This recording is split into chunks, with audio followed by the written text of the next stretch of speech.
I managed to run away from Mogadishu to Bosaso. Then there I ended up being a boat of what's supposed to be around 50 people capacity, 200 people in a boat. You know that you're supposed to be total maximum 50 people. 50 people. Uh-huh.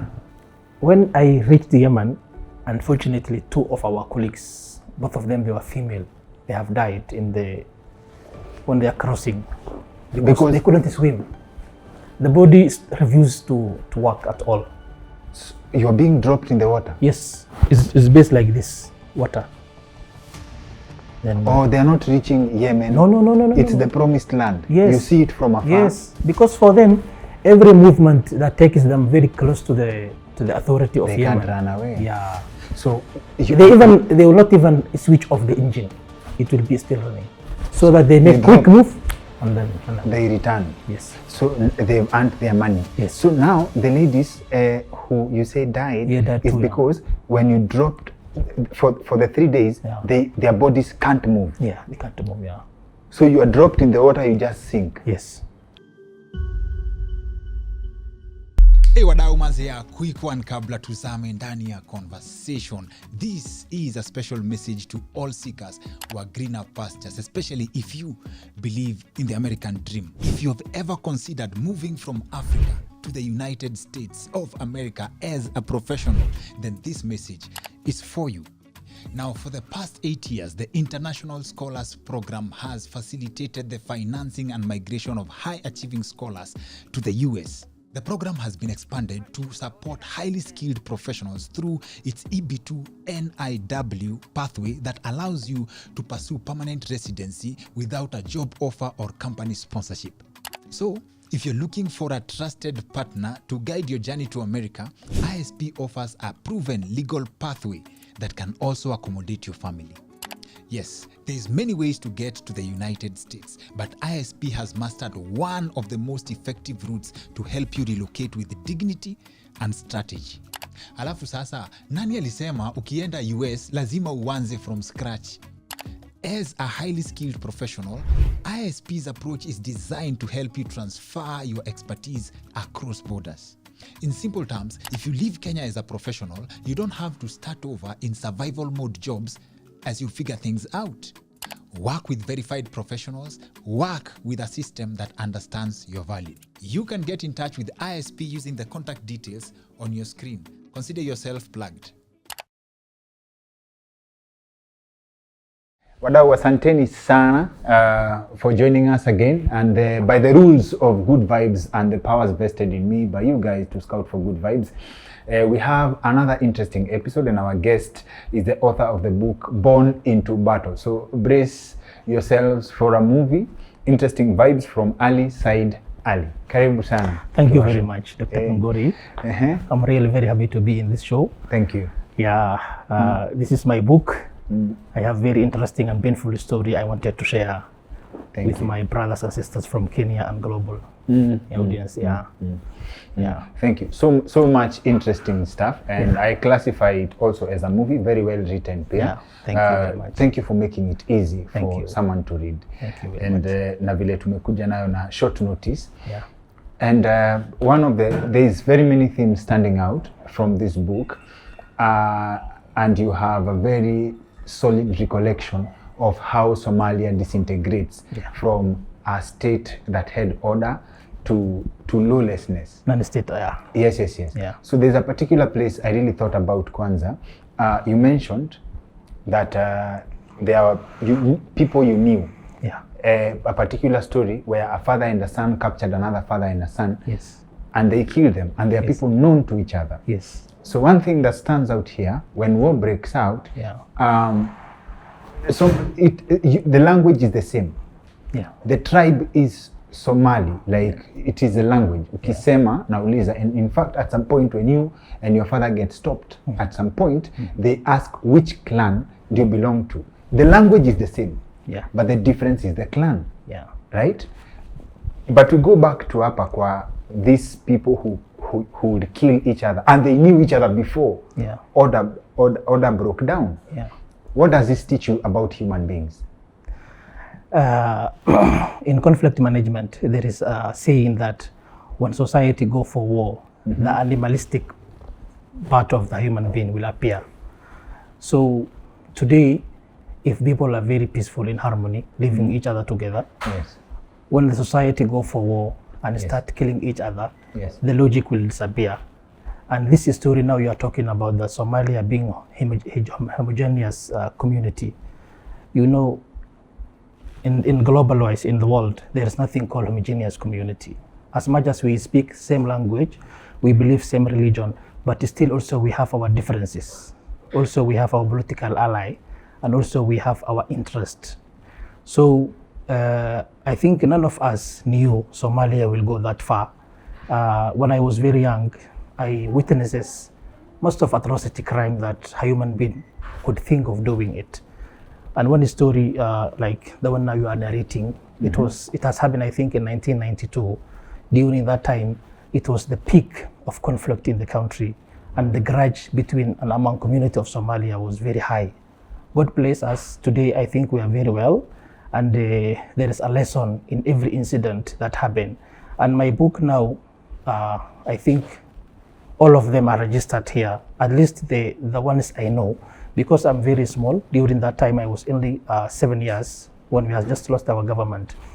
But if my generation today, because I was one of the most like hard time that someone could think of being born, 1984, and after 7 years we have lost our government. So when we lost our government, people initially they were having grudges because some of them they were part of the previous regime, and others they were complaining that regime committed some crimes against them. So for them they were revenging. It was not like whether we are coming from same tribe or same clan. No, it was not. It was kind of revenge. And I think that is very common in every society that go for war or conflict in Africa. You have some things you hold against each other, but you're just stopped by the order. Yes. And naturally, a human being, I think, is very selfish. So unless we have governance system, because for me, I wanted now your interest, and also I wanted to kill you. If I count to you today, how many people you hate in this world, all of them, they will be died, because you may hate like maybe 1,000 people, and that could not be possible. So those are the governance, the importance of having government system in the country. So whenever I see like Gen Z demonstration in Kenya, I really think that Gen Z, they need to have a lesson from Somalia, because they don't know what they are playing with. Because for me now, I'm 40 years old. The English I'm speaking today is something I have been suffering learning for almost 15 years. I was not having any kind of governance who supported me for my knowledge. I have suffered. I have done so many bad things back home in Somalia. So when someone now goes for demonstration and saying 1 term or 2 term, I think they should be considering much more than 1 term or 2 term. They should consider Kenya, because you know today Kenya is one of the most beautiful country in Africa. You have very strong passport. So when you lose those values, it will be very painful, I'm sure. So I understand. Yeah. I understand what you mean by people don't know what they are playing with. Yeah. But also, you would say at the place where someone is expressing their anger, they're angry for a reason, right? Doesn't that count? It counts, but you know, in governance system, in any world, it's not possible to convince 50 million people. That's not possible. So there will be always reason that people, they have anger, but at least they need to make it pole. Why is it that they should be the bigger person? Why can't the people who need to, let's say, show proper use of resources, not just act right? Like, why shouldn't the people in charge of the system not do things that people approve of? You cannot please 50 people, but if you know the few things that are making them angry, show effort to doing something instead of provoking people. Isn't that a valid argument? I think both of them, they have valid argument. And unfortunately, you know, if you ask government, they also have valid reason. If you ask the Gen Z, also they have good and really valid reasons. But I think both of them, for me, because for now I'm not talking about Kenyan politics, but at least what I know today, whatever you have, you will regret it for tomorrow if you don't maintain it now. Because for me, I'm doing this because of I'm doing message for peace, because it's also my background where I come from. So, and also where I was born in Somalia, the situation was very bad. So I don't want being ended up like another loss in the region. Okay. And if you remember, Kengori, during our era in Somalia, 1990s or 1992s, the global order was very well. People, they were having some kind of humanity. Today, nobody cares if you kill each other. And you see the atrocity crimes that the global now is witnessing. So it's not something easy. No one will intervene you. It will be on your own. So that is my message to Kenyans. But actually, I encourage them to read my book. And I think also it's very fair for me. And to start with, I wanted also to make a disclaimer that whatever I'm discussing during the interview, it's not only a representation of any organization that I'm working now or I have worked before. I'm only narrating my story, born into battle. So, understood. Yeah. Understood. In your story, let's go back to your 7-year-old self. I believe this is when the war breaks out. Yes. Right? I asked you why, when your father decides that you have to leave Mogadishu urgently, you're running away to go look for a place that's better. Your mother remains behind. Your mother remains behind. And I was like, why did she remain behind? And you said it's because she was married to someone else. Yes. And my thought at first, before I saw your explanation, my thought was that it was because your stepmother from your father's side was also in the car. Pregnant, Yes. So what was the structure of your family by the time the war breaks out? Thank you very much. You know, in Somali society, all of us, we know, or maybe even by extension, you may know, the polygamy marriage is allowed because we are Muslim community. According to our faith, it's allowed. So, and also my wife, my mom was second wife for my dad. When I was born, my dad had already had maybe, I think, around 7 or 8 kids from the previous marriage. And then after my mom also, my mom and dad, I think they had lived together around 3 or 4 years. They married 1983 and they divorced, I think, 1987, 88. So it was kind of like jealousy and the destruction of family, which contributed the destruction of the family of my dad and my mom. So they divorced 1988 or 87. And then by that time, my dad also married another third wife. You understand? So that third wife also, she was pregnant, her first child, and they were together in the car. So my dad came to house because I was living with my mom, me and my sister called Sodo. We have been together with my mom. And then by that time, the bullet was like very, very small, but the bulk of the fighting was not yet to start. And then that morning, it was Sunday, I remember, my dad came to house, and then because they were not having a healthy relationship with my father, with my mom, he couldn't approach her. So instead of talking to her, he talked with my grandmom, and then told her that the story is very bad in the country. The people are start killing each other. The government is no longer functional, and the president ran away from the country. So in that case, he begged her, me and my sister, to be given to him, so that we are running to a place called Baidawa, which is 250 kilometers from Mogadishu. By that time, that region was very safe, and the war did not reach it that time. But my mom, and you can understand, it's a very valid human being a mother, she refused to give to father. And then when the argument was too long, I think also the war was escalating, and the fighting was like very hardball in every place in the country. Then my grandmom talked to my mother, and she told her that, please, this is the dad. There is no way that we run from this responsibility. As long as he's a very responsible man and he came here to save his 2 children, please give them to them. And then after that, whenever they go back, whenever they are going today, they will definitely come back to you. But my mom refused, and they were outside. And then by that time, the bullets started landing around us. Some of them were hitting the car. Then we were already in the car. But my mom couldn't stay in the home. She ran after us and then calling our names. Me, my name Ali, Saudo, please come down from the car. And then my dad also was shouting. Also, my stepmother in the car saying, please drive the car. The war is coming to us, please save us.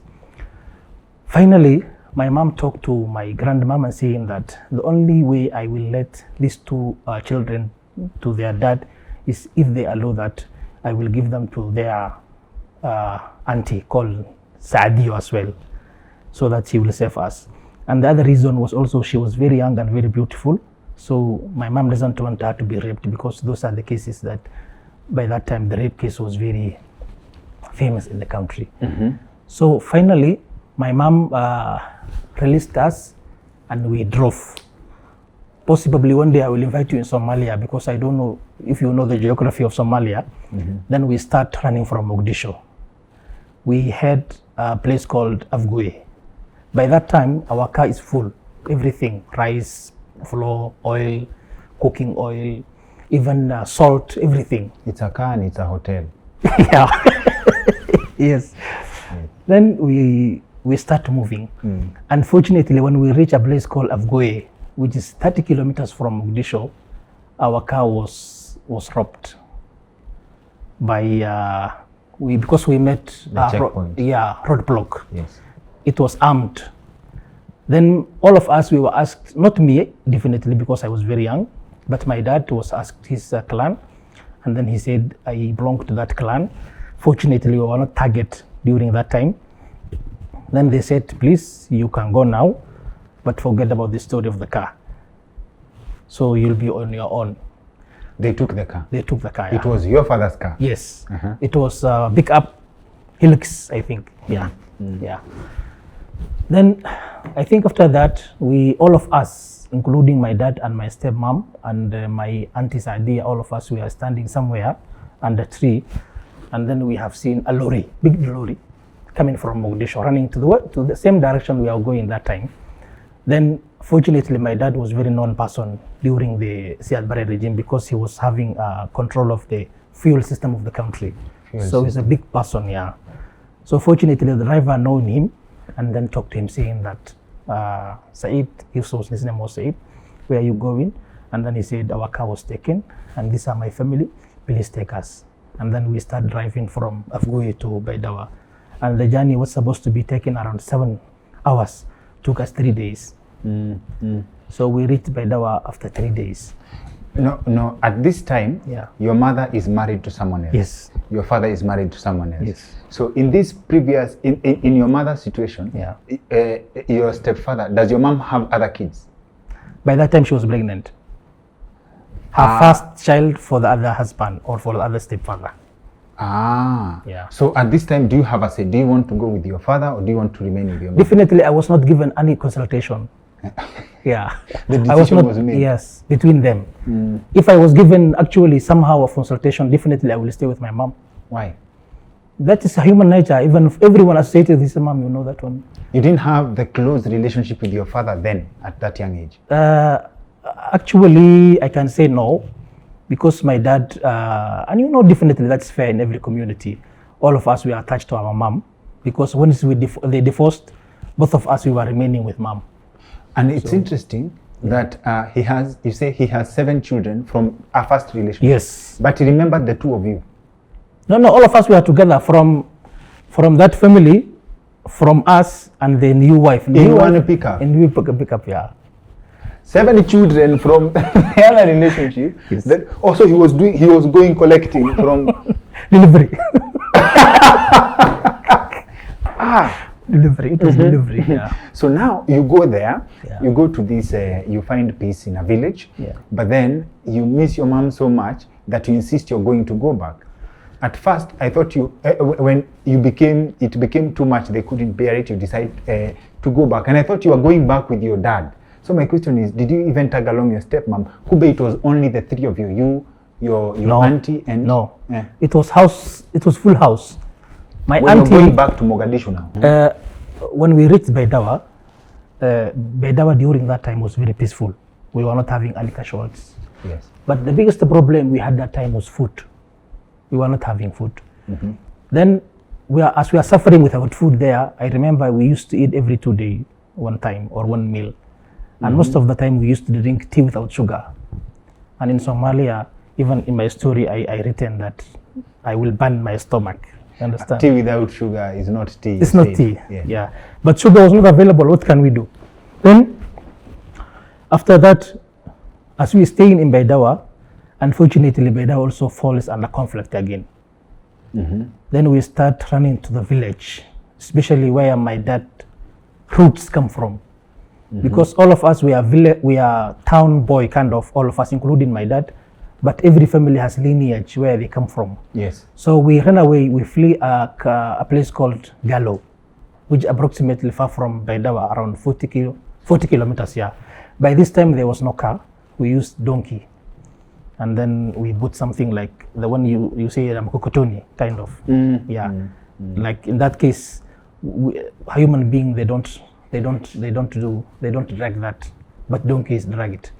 Then by that time I was very mature, not mature in terms of age, but at least I was adapting the situation. I was denied to ride on the donkey because my other brothers and sisters, siblings, were given priorities because they were younger than me.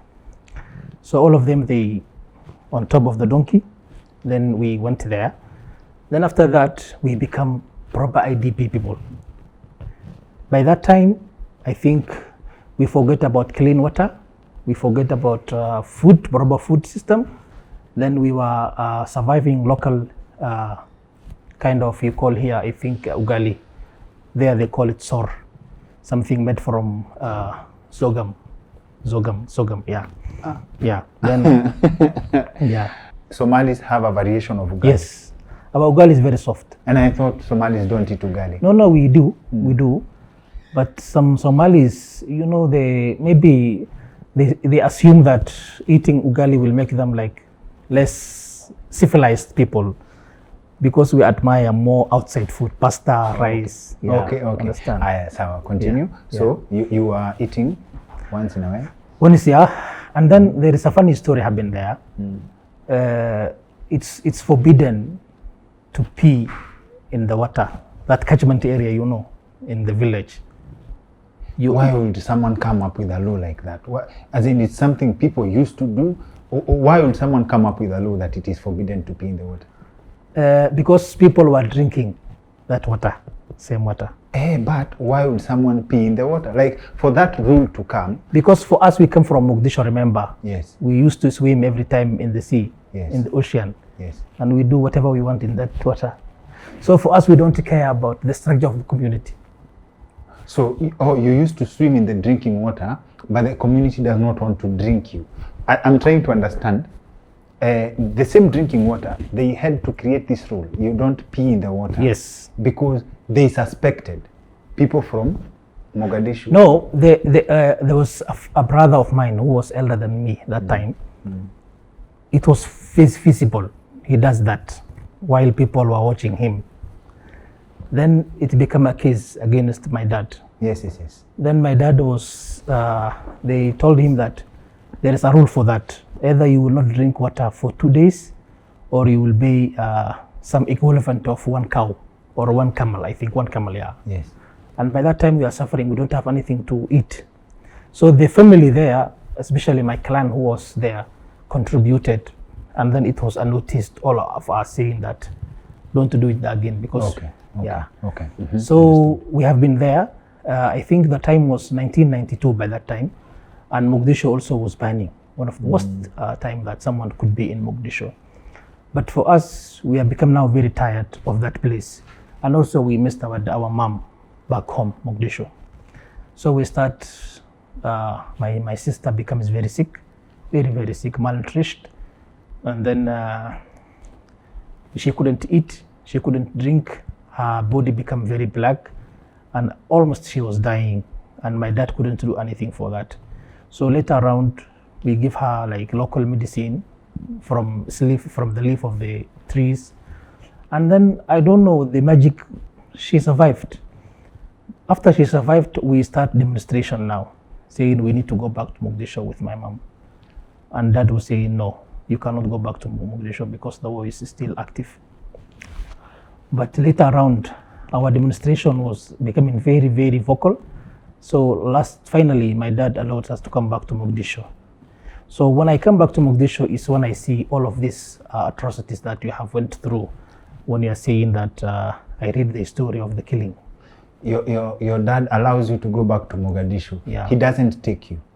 No, by that time, no. He said there is another family they were going back to Mogadishu. He said, because I'm taking care of this big portion of the family, unfortunately, I cannot go with you. So, including my auntie called Sadia, me and my sister, all of us now, we used someone's car and then come back to Mogadishu. Okay. Yeah. So when you come back to Mogadishu, Yeah. Same story, no food. Yes. The war is raging on now. Yeah. People are fighting. Are they fighting towards order, or they're just fighting because the revenge has not? They're not done with revenge. Most likely, by that time, we were not having any kind of governance system in the country. Mm-hmm. So I think by this time, it was clan-based conflict. So what initially was having one objective of the removal of the government now become scattered. And then they become functional kind of leadership inside Mogadishu. So some of them occupying another territory, other one, like now, it's like Kamukunji, what you call it here. Yeah. And then after that, they start fighting each other. What is the objective? Objective was simply finish each other off, or no. Actually, most of them, each of them was having a valid point that they wanted all of them to control the entire Mogadishu under one kind of system, under one person. But none of them achieved that objective. So the fighting was on and on and on. And we had a longest war in Somalia, clan basis in 1994. It calls Dayal Afar Bilot, means like the 4 months war. Mm-hmm. Every morning to evening, the war was ongoing. And then, and people go to sleep and wake up for war? Yes. Or 24 hours? No. During night, it was because we were not having electricity, you remember that time. So you want to fight when you're seeing each other? Yes. So you fight during the day, it's like going to work. Yes. You fight and then you go and sleep. Yes. Then you wake up tomorrow. Yeah. How early do you wake up to fight? Definitely, I was not part of war. I'm curious. Do you set an alarm that I'm late for war? Like, I have to wake up at 6 to go and fight. There are stories you cannot discuss until you see it on your own. So you don't know. These jokes, they cannot be possible during fighting. Yeah, it's very serious business. Yes. Yeah. So 1992, and the biggest problem also we have now, there's no education system of the country. Entire Somalia collapsed. And then food was not there, water was not there. By that time I was around 8 years, I think, 8, 9 years. I don't remember exactly my age. I used to fetch water from 8 kilometers. I was having 5 liters of container, bringing water to my mom. Then I think, I don't remember the last time we washed our body. Yes. It's only for survival, eating and drinking. So we used to fetch water every time, I think 2 times a day, 8 kilometers. You bring 2, each of them is 5 liter, and then you put it there. One day I remember, as we were vegging the water, one of our colleagues who were part of the group, a bullet hit his body in the leg. Fortunately, Farhan. Yes. Unfortunately, or fortunately, it was not causing a lot of harm. Yes. Yeah, it was just like kind of soft skin kind of tissue Yes. damaged. We were very young, all of us. The most senior one, I think, was 15 years. So we removed his shirt and then put sand on the wound, and then we tied up there. And then one of us carry him together with his 2 liters of jerrycan, and then bring back home. So that what war affects you, no matter how old you are. So people are just shooting anyhowly? No, by that time it was not shooting directly to him. It was lost target kind of. Yeah. You even had a name for it. Yusuf. Yeah, Yusuf. It means the sound. Yeah. Of a bullet. Yeah, of a bullet. Yeah. What I'm curious to know is the war itself. Yeah. Is people just walking with guns shooting anyhowly? No. You see someone, you shoot them. No. You don't see someone and shoot, because everyone has a territorial integrity or territorial control area. Yes. So each day, one of them will be attacking entity, and the other one is receiving entity. So I don't know what was the logic that day, because none of them was gaining territory at all. None of them. None of them. If you go back to Somalia today, Kingori, every community now maintains where it war started. None of the community was removed from their station until today. So that is also what's the funny part of the story. We have been fighting for 40 or 30 somehow. Now we don't have active war, alhamdulillah, God bless. But when was the collapse of government started in 1990s, every community, today they stay the same area that they started living at that time. So the government is stable now? I cannot say 100% stable, but we are better than so much time before. Okay. Yeah. So now the UN sends aid and help. Before UN sends, I remember 1992, we had one of the longest and biggest droughts in Somalia. People start dying. Me, myself, I used to eat the peel of banana. And then also, I think we used to eat the skin of cow. Sometimes there are even incidents that a human being also, some of them also, they were saying, I don't know if it's Roma, eating each other in 1992. Yeah, because of hunger. So when was that happening? I think by that time we had no TV, we had no radio, nothing, newspapers. So personally, I was not going to school. There is a place called in Somalia, Duksi. It's like madrasa where we teach Quran. So Quran is inevitable, whether you are hungry, whether you are full of belly. And there is a believing now in Somalia that even if you are hungry and you recite Quran, it will kind of make you very super and... Did it work? Yes, it didn't work maybe. So I remember one of those days, yes, I went to madrasa and then I had not eaten maybe I think 3 days or 2 days. And then I started reading Quran and then I fainted in the Duksi or in the madrasa. Yes. I couldn't stand. So the situation was becoming very bad. No eating, no water, no nothing. Yes. So when was that happening? The world was narrating the story of Somalia. Yes. So finally, in 1992, UNISOM has arrived Somalia. Yes. And that's what I called when the world finally arrived as a chapter in my book. Yeah. So now there's something I noted here. Yeah. I remember one of our neighbors who gave birth during that famine. Yeah.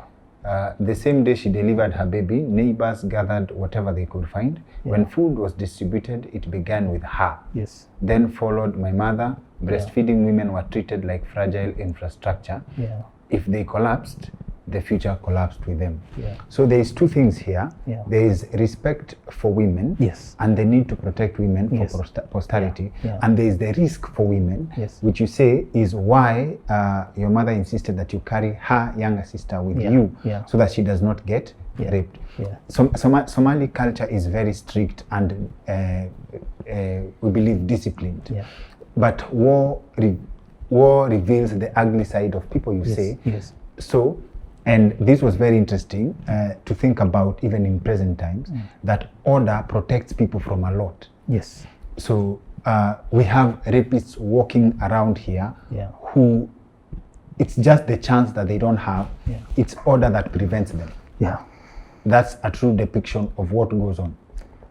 I don't know if if you, there is something called, I think there is a theory in organizational behavior. There is a theory called Y theory or X theory. Y theory says that a human being is responsible. And if you give him responsibility, he will act accordingly. So later around, the same guy says that a human being is very selfish and you need to control, to regulate him.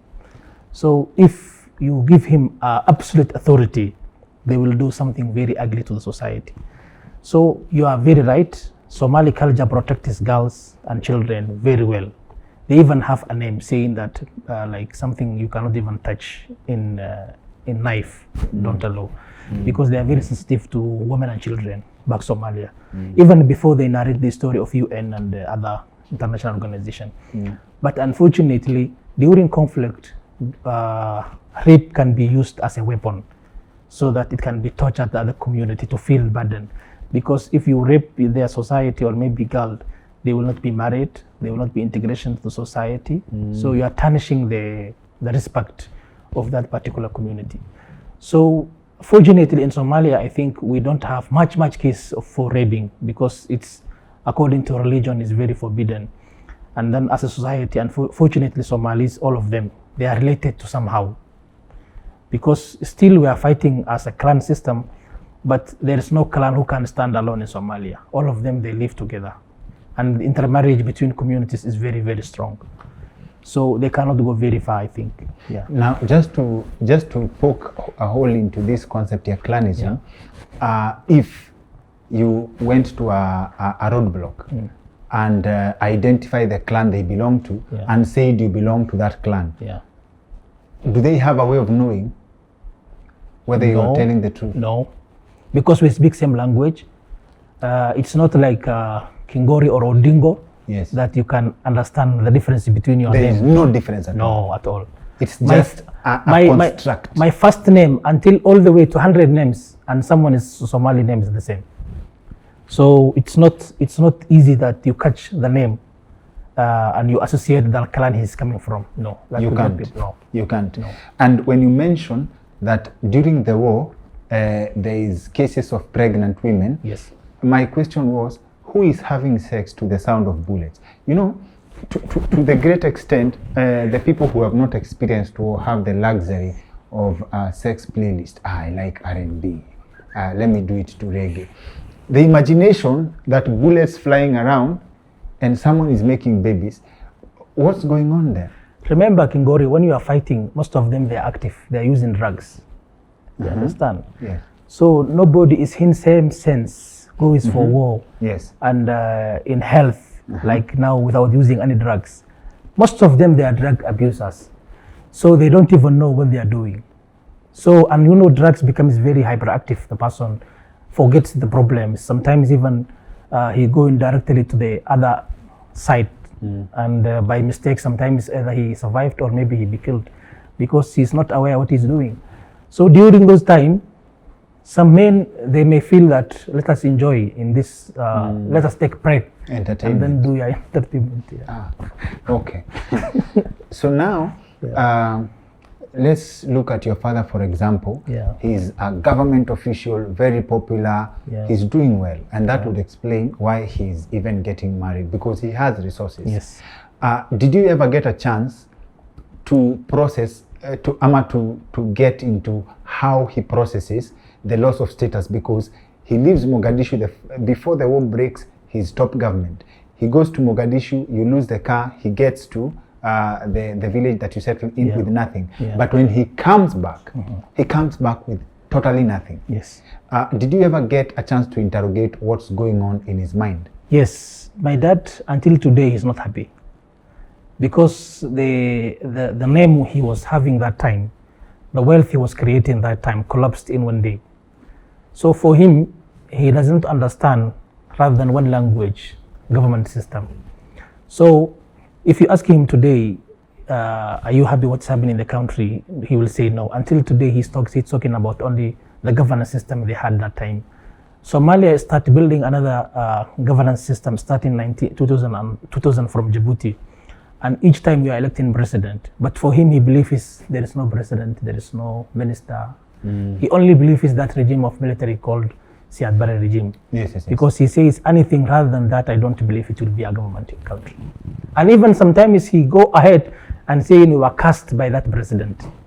Siad Barre. Yes. How rich was he when the war broke? Not very rich, but at least he was doing very well in terms of he had 2 houses, and he was one of the finest people in terms of I cannot say he was very rich, he was not rich, but when the conflict started, he became almost like a begging person, zero. At times even he used to sell banana to feed us. He used to sell banana? Yeah. Even me myself, I sold banana, mkokotoni, a small one, the wheelbarrow, you call it, the famous one. Where? In Mogadishu. Yes. I used to ride donkey, virgin water, then downloading, uploading. If you know, I don't know. Today you use 20 jerrycan of water. Back home Somalia, that time you used to barrel and put it on the donkey. And then the donkey will go, and then you will ride it, and then you will download it from the water, and then you give it to the neighboring country, surrounding areas. So I used to ride that donkey. Sometimes I remember I sold sweets, we call it nana, in the street of Mogadishu. At times I used to sell jugu, the same jugu now you are seeing. I use sometimes banana, I sold it, ice cream in the cinemas in Mogadishu. So all of them we went through, yeah. So that will show you how conflict is very bad. That's why when I talk to Gen Z, I tell them that please think of what you're doing. It's not really worth doing. People don't learn from being told. Yeah. But then, what is this economy like? How do you arrive at, what's the economy like for selling stuff during wartime? Where are people getting money from? Where are you getting stock from? Very good question. We don't have money at that time. It was a very small note, dirty one. Then stocks, most of them, I think they were, especially most of them, they were coming from Moyale that time, I remember. Especially sugar. Oh, in Kenya. And Mandera. Most of our supplies, they were coming from Kenya. At times in Somalia, we say we are very lucky having Kenya as a neighbor. Yeah, they really saved us a lot of, some of them also, they were coming from Ethiopia. But the most supplies we used to get from Kenya. Yeah. So you're getting supplies from Kenya. Yeah. I have a different image of Somalia and Kenya. Yeah. When I read history books, Yeah. Somalis are recorded as Kenyans as early as 1900. Yes. So there's a Kenyan Somali, Yes. and there are members of the Somali community who have crossed into Kenya from Somali. Yeah. Why didn't you cross from Somali to Kenya then? What is your story there? Very good. My dad, he managed to come to Kenya by that time, looking for opportunity. But coming to Kenya was not easy by that time. You remember we are in Mogadishu, very, very far from Nairobi. So we don't have money to cross the border. And then as well, my mom was very sick, you know, yeah, and I was the firstborn. So for me, I was always take caring of my mom. If you read my book, if it was not my mom, I couldn't be surviving today. So she has an attachment. She died in 2023. Polly. Until today, I still pray for her. I pay some sadaga on behalf of her. So I believe I was protecting her. And whatever I was doing that time, for me, I started working, I was in 12 years. I was feeding her together with my stepfather. There is a time my stepfather became very sick. And when I was playing that role of selling those sweets so that I can bring my mom something she eats. Yeah. That's a very interesting thing you say, because presently we are dealing with a situation where there is a video that has gone viral of a boy who says, a gentleman, he's in his 20s, I believe, whose father was a famous person and he died, but he got to learn that he was his real father very late in life, so he was brought up by a stepfather. And he described his stepfather as a weak man, and it caused a national conversation, in fact, leading to a debate of whether people should marry, whether a man should marry a woman with kids, because the kids will disrespect them in future. But your case, you say, when your stepfather was not feeling well, you took over the responsibility of being a breadwinner. What's going on there? What is your relationship with your stepfather? Very good. My stepfather used to be a waiter in a restaurant called Hain in Medina, Yes. Mogadishu. His salary was less than $1. And by that time, A month no, a day. or a day? $1, yeah, a day. Then he was taking care of us. Fortunately or unfortunately, he couldn't afford taking us to school. But today, I respect him a lot. I give him some amount of dollar every month, every month. But Kenyan society, some of them, they are very so developed and very civilized people. I even saw another person saying that when I cut my mom is when I start prospering and developing. I've seen it when you cut off your yes, parents, black and tax. yeah. And trust me, it's a matter of time. It's like the lull before the storm. You may think that you are enjoying, but there is no enjoyment in cutting your immediate parents, Family, your yes. father and your mother. You will regret sooner or later. That one is 100% sure. Whatever development people they achieve, it's because of their dad and mom. So if you please them, God will be pleasing you. So that's definitely the theory I understand today, and I keep telling people to do 3 things if they need to become successful. Number 1, they need to fear God. You don't need to have a religion. Any religion you believe, that's number 1.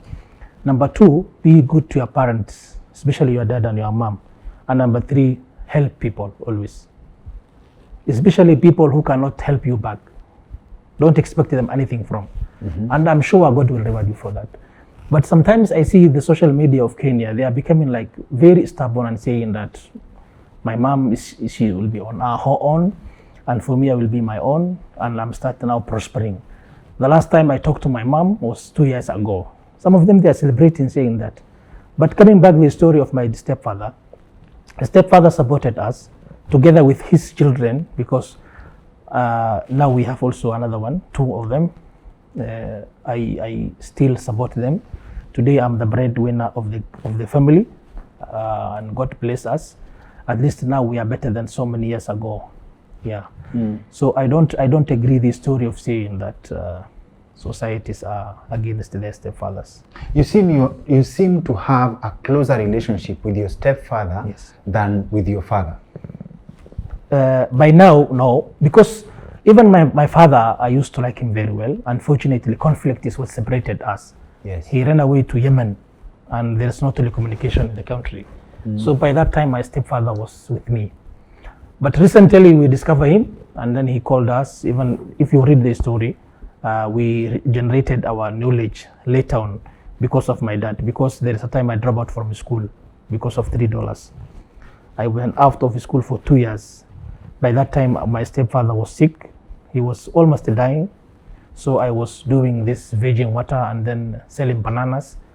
So during that time, after that time, my dad came back and then he communicated with us and then he saved us. That's why today I am gaining my knowledge.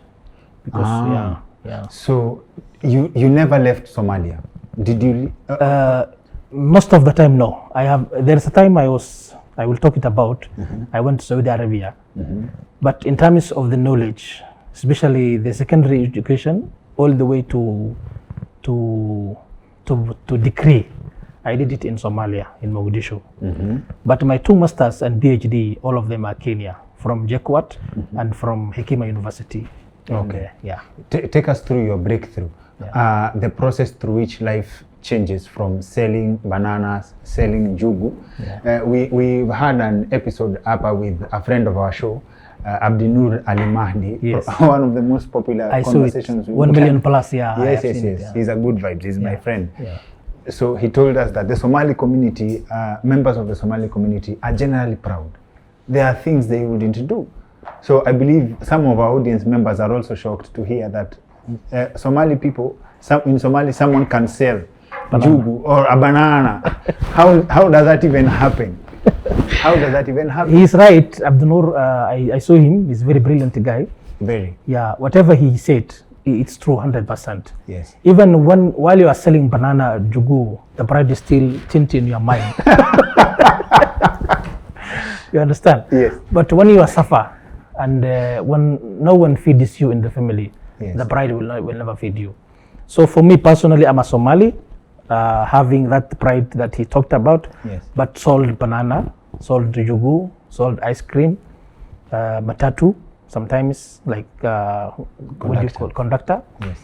Yeah. So maybe the bride has come when we become successful, but It never leaves. it never leaves. You will survive with it, but it remains intact. Yes.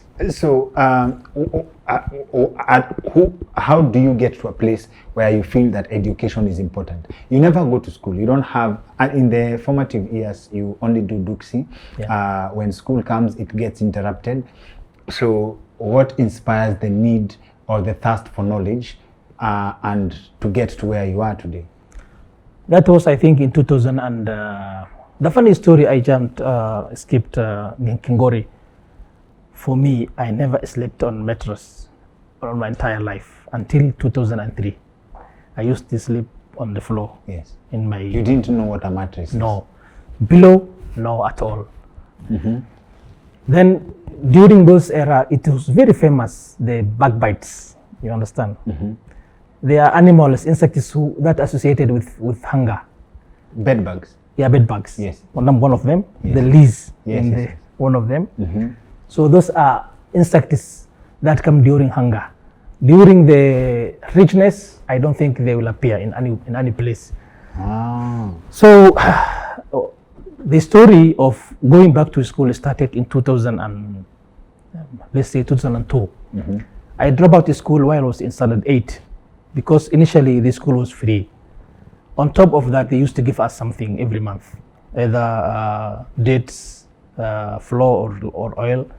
So, and I'm going to also to thank UAE because they are one of the biggest supporters of our education. If it was not Saudi Arabia and the UAE and those Gulf states, today all of us we would have not survived. So we went back to school. I finished the school in 2003, my high school, my education system. And then after that, what happened was I also enrolled. During that time, English was very hard for me. Very, very complicated language. I used to study Arabic very well because it's something related to my religion. I'm very confident with Arabic language. So I also enrolled a private school that was teaching Arabic system. So that school, I was very brilliant in terms of the educating, learning Arabic language. So I became number 2 in the school. So they give me job. So my first profession was as a teacher while I was in 20 years, in 2004. So that's how I survived. And then after that, I think I married in early stage of my age. Then in 2005, I got married. And then in the story of the book, you will read it. There is a chapter, I call it the lull before the storm. We somehow become very stable country. The country now becomes under Islamic jurisdiction. There's a time we call it Islamic Union courts in 2006. It became very stable country. So the government at that time, they were not in Mogadishu. They was in the place called Baidawa, where I mentioned in my book. Unfortunately, the Islamic court, they invaded Baidawa. They wanted to also take the control of the entire country. But they were defeated by Ethiopian troops. So after that, then they come to Mogadishu, and then the education system again collapsed. So Mogadishu was always, if it is becoming like somehow stable, after 5 or 6 years, it also relapses again in conflict. So in 2008, we have reached a level where death was like part of routine system of the government and also part of the country. So after that, I flee from the country. I went to a place called Bosaso. Bosaso is the north end of Somalia. Then there I was going to Yemen. Where is your wife this time? And do you have a child then? Yes, by that time I was having 2 children, 2 boys. Because I don't have something for them to eat, and there is no job. Because most of the schools that I was working on, they become now military base for the troops. So that was the most time people start migrating from Somalia. That's why they come to Kenya, Ethiopia, all the way to Libya, the desert, Sahara, Italy. Yeah. So for me, I couldn't afford going to Libya because it was very expensive. But I managed to run away from Mogadishu to Bosaso. Then there, I ended up being a boat of what's supposed to be around 50 people capacity, 200 people in a boat. You know that you're supposed to be total maximum 50 people. 50 people, Uh-huh. 200 people. That 200 people, we were in the sea or in the ocean for 3 nights and 2 days. No eating, no drinking water, no going for toilet and washroom, and you are not allowed to move. The only light we have was a torch that was having by the smuggler. So if you keep moving, they will threaten you. Either they will throw you to the ocean, or they will beat you, or maybe at times they may even kill you because they are having pistols on them. So we used to, unfortunately, I don't want to say that here, but I will say it, urinating in the while you are seated. You can't move. No, you can't. Knee to knees, shoulder to shoulder. Female, male, male, female. Or there are women here are in this boat. Yes, in this boat, yeah.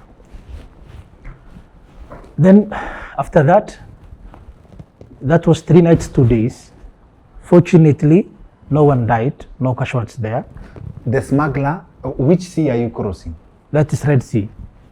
Or the Red Sea? Yes. Or it's not the ocean? No. It's the Red Sea. The Red Sea, yeah. Unfortunately, I cannot differentiate between them. It takes 3 days to cross it. Yeah, it is illegal because, you know, the boat is like kind of fishing boat. So the assumption was the fish is like, the boat is fishing, so that the Coast Guard of Yemen, they will not suspect us. You understand?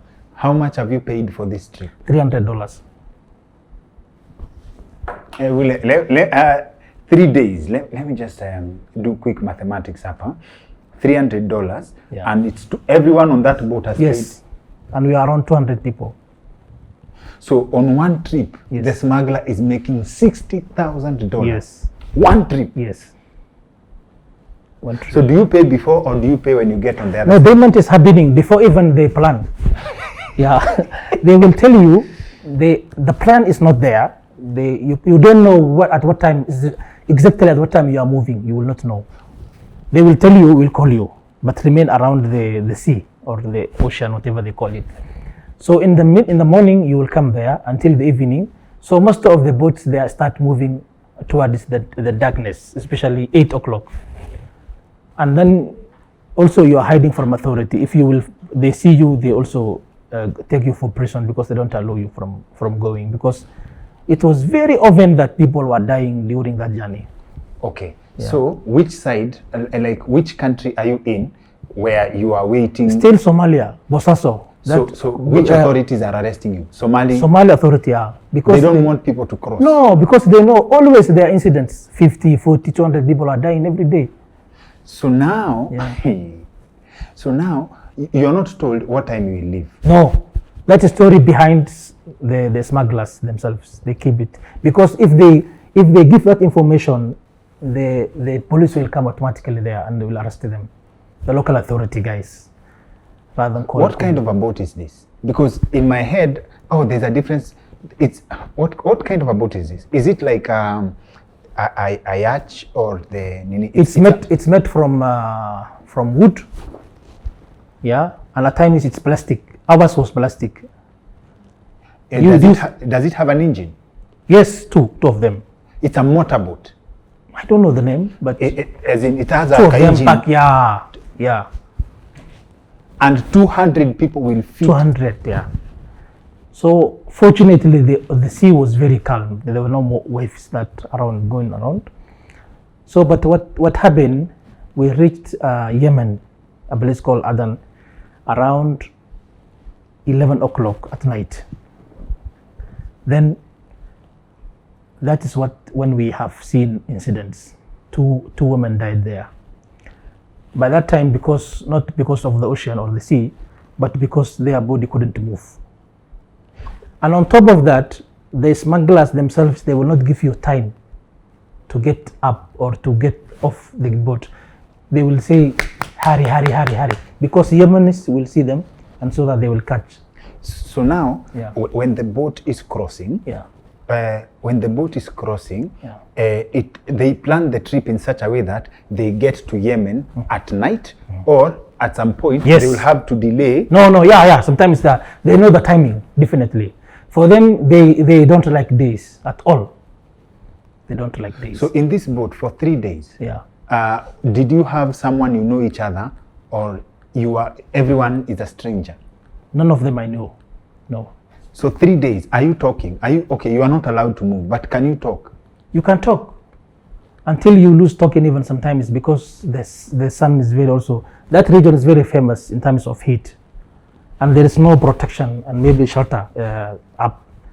So you will burn your skin, you will burn you will become very thirsty. So some people also, they were drinking their urine or piss. 3 days. 3 days, yeah. So now, when the boat is crossing, once you get into that boat, Yeah. You can't change your mind. Me, I want to go home. Where? Which home? Which home are you going? You are not changing your mind, Where? It is a point of changing mind will only take you to the sea, and you will die there. and they don't mind throwing you in. No, that will be the easiest option for them. And imagine, most of them, they were drug addicts, the smugglers. Yeah. And it's such an interesting business. No risk, no reward. Yeah. For them, one trip, $60,000. Yeah. They don't mind that even they will kill you. By then, they already have their money. Yes. No, money will stay in where we are living, Bosaso. It doesn't live there. So they don't even have an incentive. They can throw each and every one of you and come back because they already have their Nothing money. stops that. And most of them were doing that. But fortunately, God give us good hands that day. But if they see, like sometimes they say also that at times they do, what they do, like they make you roaming, and then they bring you back the same destination you started your journey from, and they will tell you that's Yemen, go. And then when you go there, you come back to Somalia. You understand? They do that sometimes. They do. It lies on the goodness of and the heart of the person who is a smuggler. You understand? But nothing stops from them. The moral authority of them only stops them.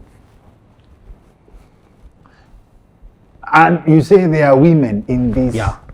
So you are I explaining. remember my immediate person was a female. Why was she going to Yemen? Still, Both of us, we are running from same problems in Mogadishu and wherever they came from, because life, it was between two options. In English, they say it's between hard and rock and hard ground. Yes. Staying in Somalia will not save you, and going from Somalia will not save you again.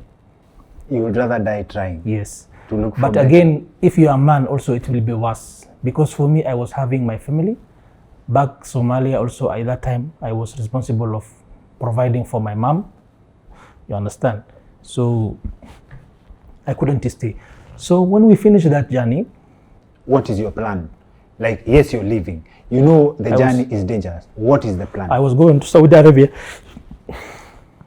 Another That's painful the story will come later. Yes. Yeah, in the book. And I really encourage people to read my story. Please If grab they- a copy of the Yeah. book, Born into Battle. Yeah. You can get a copy from the Nuria store. We have a link in the description of this video. Just click and order directly. They will deliver in any part of the country. Yeah. Yes. Then my objective was one: go into Saudi Arabia and pay the bill of my mom and my family back home. That was the only objective I had. So landing to Saudi Arabia guarantees you a better life. Not guarantee me, but at least I was having some connection there. And people, I talked to them saying that here you can get, like, you can wash cars, you can go construction sites, and you get something from there every month. Oh, so the people who are telling you are people who went through the same journey. Same journey. There is no visa, there is no passport in that time. No. The first passport I ever had for my entire life, or maybe a document for my life, it was 2011. The first First document, document in my entire life, yeah. Yeah. the first document that has your name. My name is written there, Ali Said Ali, was in 2011. Now you have a book. Yeah. So Yemen, So land. let me finish this one. Is because very interesting. Yes. Muguna calls you Dr. Kongori. Yeah. Then, when I reached Yemen, unfortunately, two of our colleagues, both of them, they were female.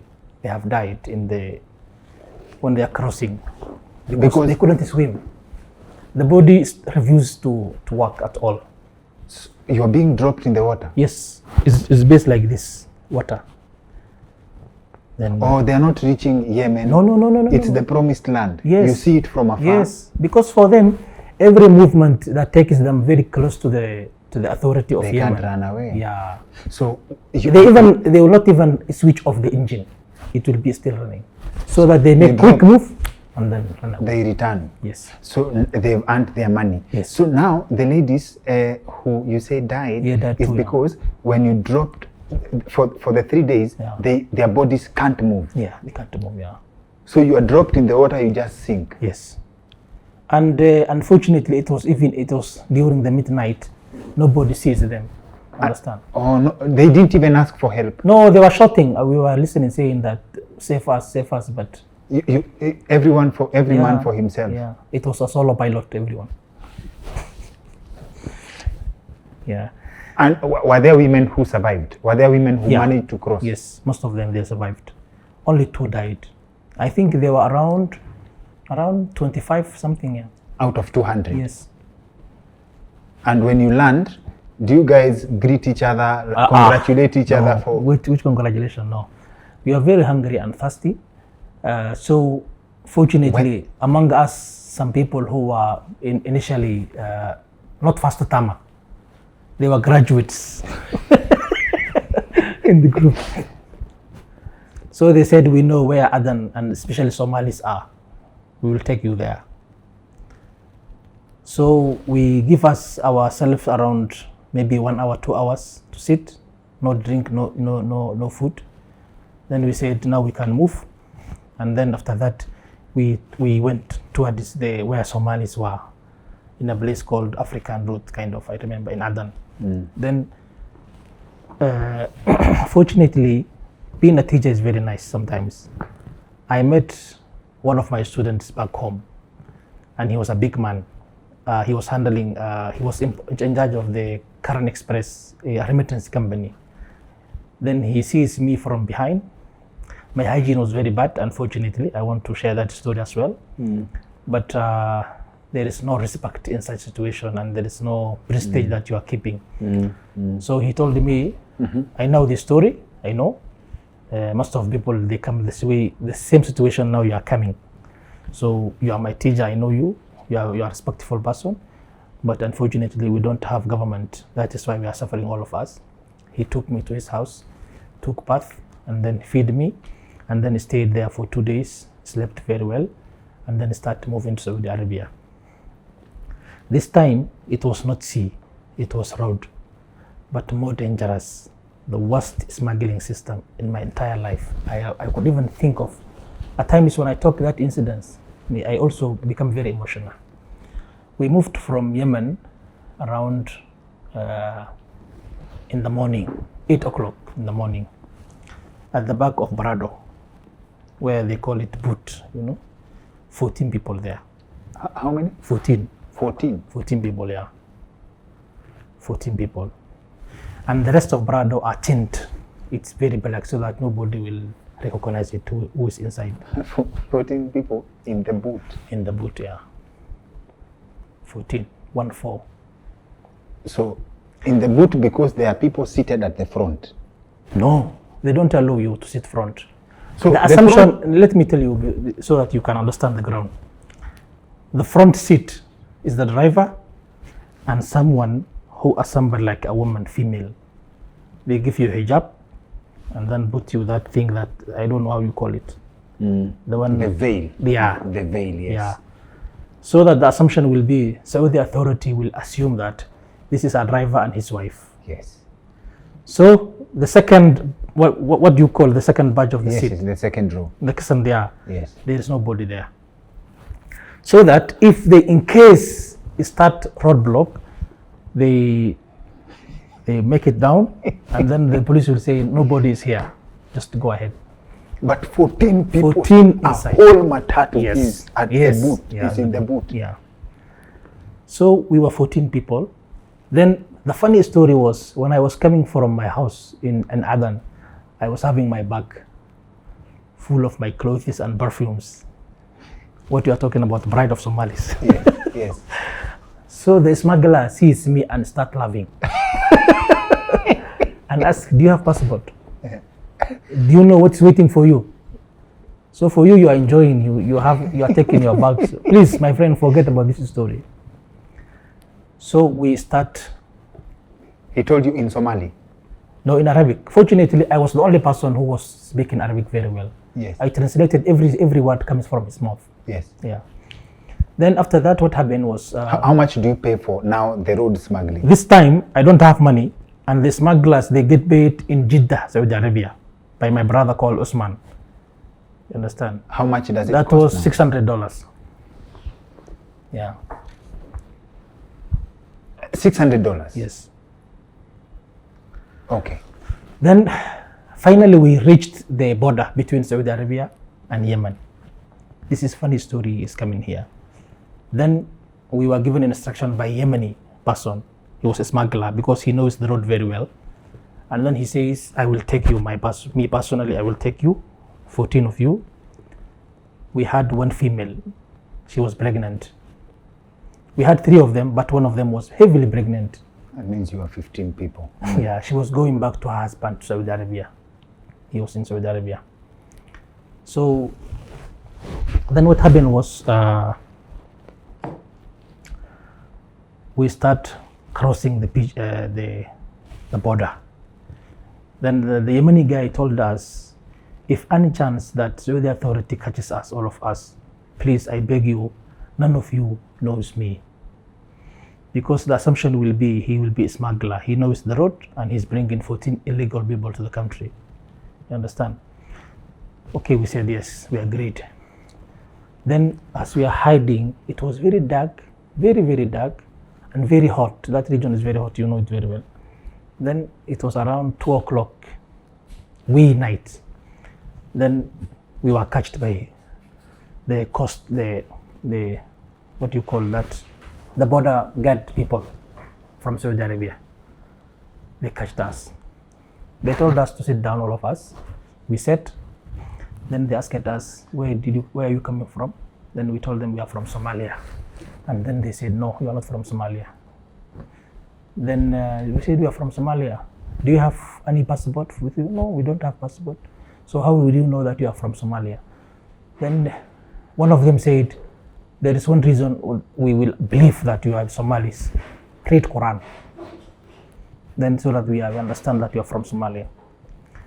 I don't know, they begged me again. They told me to recite Quran. I recited very well. And then it was 27th of Ramadan. And that night, according to our faith in Muslim community, it's like blessing night. So they don't cause any harm to anyone. They said, because of tonight, we shall release you. Go and enter Saudi Arabia safely. Then it was very strange. Nothing like that happens before. Sometimes even when I read that story to my other colleagues, they say, no, you are lying. But it happened. Then we crossed the border. Unfortunately, the lady who was heavily pregnant died there. Then for us also, we are another smuggler. We don't want in the morning. We want to finish the process of the journey in the night. Wherever we are going, we need to be in that building before the sun comes out. Then we went there. The lady died. We put her under a tree. Unfortunately, that's a immoral story, I know, but we don't have other option. We left her there. Then we come to a place called Khojar. Khojar is the first city or the first village of Saudi Arabia from Yemen. Then we come to Khojar. When we come there, by that time we also have gotten hundreds of people loaded in that room or house, and they are waiting the next journey to Saudi Arabia. The same process now starts there. You don't know when you are traveling, or when you are going from that to Saudi Arabia to Jeddah. So we waited there for 2 days, and then finally they give us another Prado from Saudi Arabia and the Helix, then another 14, same process because the procedures are the same. Then I was there for another 2 days in that seat or Prado, 14 people together. Then finally I make it, like coming to Jeddah, Saudi Arabia. And then again, by this time I don't have papers because I'm illegally in the country and illegal. So they told us that you should wait until my brother told me, until we give you something, take rest. I took rest somehow. Then 2 months, after 2 months, I have gotten a job from a workshop, because by that time I knew some basic knowledge of computer and some English, basic English. So I start supporting one of those Somali shop who was owning a shop in a place called Kilo Sabah. And then that opportunity was running around 6 months. And later on, the guy told me, unfortunately, I don't have other option but to release you because I cannot pay your bill. So he was used to give me around $400. So that $400 says I can't afford, so please go your other meaning of life. So that is when Saudi Arabia showed me the true color of her, because I never seen any disturbances, because I was getting out, waking up around 4 o'clock in the afternoon, and then used to sleep around 12 in the midnight. During the whole day, I used to sleep. So now, I used to send back home Somalia, $100 to my father, to my wife, $100 to my mom, monthly, every month. So for me, there is no sitting at all. If I don't pay that, back home they will suffer. So this time around, I become jobless. Then I start working construction sites. The first job they gave me was taking tails from ground to 6th floor. The tail size is 1 meter and 30 cents. It's very heavy and very loady. A tails? Tail, yeah. The tail is what you call. Oh, yes. Yes. The floor tiles. Yeah, tails, Yes. tails, yeah. Then the first day, the guy told me to load, I think there were 30 of them from ground to 6th floor. And he told me that was around 8 o'clock in the morning. And he told me when he comes back around midday, he wants this finish that time, and then he will give me another assignment. When he came back around that time, he found me doing like 14 of them. So during the process, he told me, my friend, you don't belong here. Go and look for another job. He chased me away. Same day? Yeah, same day. You are fired on the same day? Yes, same day. So when I come back to the house, to the room, I had 3 roommates. They start making fun, saying that, now you think you are teacher, huh? Useless teacher, they say that. So finally I have gotten a job from King Abdulaziz University. This time it was demolition. We are going to demolition of the hostel of the. At the back of my mind, I was seeing that demolition is easier than building. Very easy, and I'm a Somali, demolition. Then I have seen very beautiful students enjoying. So I said, this is what government does for the country, and this is what your government costs you because you don't have government. I demolished. So it ran like 14 days, and then after that the contract ended. 14 days? 14 days, yeah. Yes. But at least I have gotten something from there. So in the total time that I spent in Saudi Arabia, I think it was 2 years. So apart from those 6 months I have worked with that shop attendant, the rest I was suffering really. Sometimes I used to eat every 1 day a wrap of shawarma, then sleep. Yeah. So you didn't have a job. The 6 months and then the 14 days job, you never had any other job? No, never. So how are you surviving? I was not surviving. It's somehow I used to work. Finally, I travel a place called Tuel. That time they were constructing a bigger project, construction of university, King Abdulaziz University. So I was there for, I think, 6 months again. In total, I was hustling. Not like, I cannot tell you that there is no beautiful life in Saudi Arabia by that time. So finally in 2010, I made a decision saying that you cannot survive here. Then self-deportation. I availed myself to the police authority, and then they deported me and then take me back to Somalia. That time Somalia was one of the worst also period, because most of the territory of Mogadishu under control of Al-Shabaab. Killing was normal every day, explosion, everything, like chaos. You cannot even imagine how a human being can survive in that situation. Then I became a jobless in Somalia for 3 months. Bills become very hard. Then finally I became a journalist.